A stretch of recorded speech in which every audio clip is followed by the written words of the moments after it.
Boa tarde, meus pequenos, tudo bem? E hoje, nossa aulinha, vamos continuar falando sobre os elementos da natureza. A gente já falou, ó, do sol, não é? Falamos da água, da terra e hoje a gente vai falar de uma coisa que não tem cor, não tem cheiro e não tem sabor. O que é? Ó, o ar. O ar, gente, olha como escreve a palavrinha A. Letra A juntinho com R. O ar. O ar que a gente respira, ó.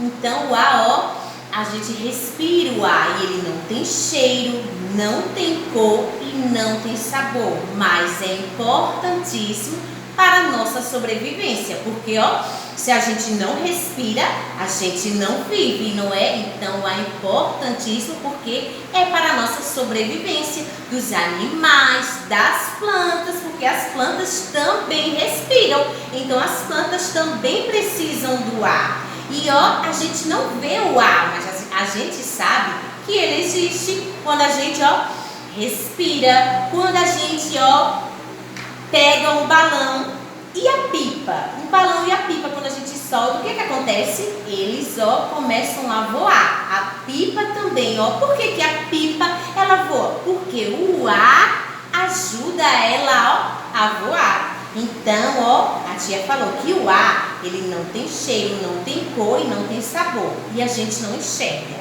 A tia vai dar um exemplo. Eu peguei aqui, ó, um balão.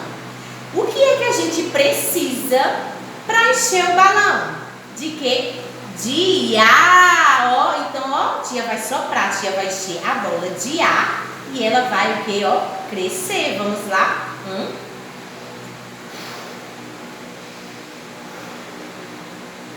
Olha, tá vendo? A tia encheu o balão de ar e ele cresceu. Então, aqui dentro está cheio de ar. E se a tia, ó, soltar aqui, o que vai acontecer com esse ar? Ele vai, ó, sair, ó, esvaziou. Então, o ar, ó, é pra gente respirar. É pra também, ó, o que serve o ar? Secar as roupas quando estão no varal. Vocês sabiam que as roupas quando estão no varal não é o sol que seca, é o vento, ó, o vento soprando que faz com que as roupas sequem. E o vento é o quê? O ar, não é? Esse ar tão importante para todos os seres vivos, não é?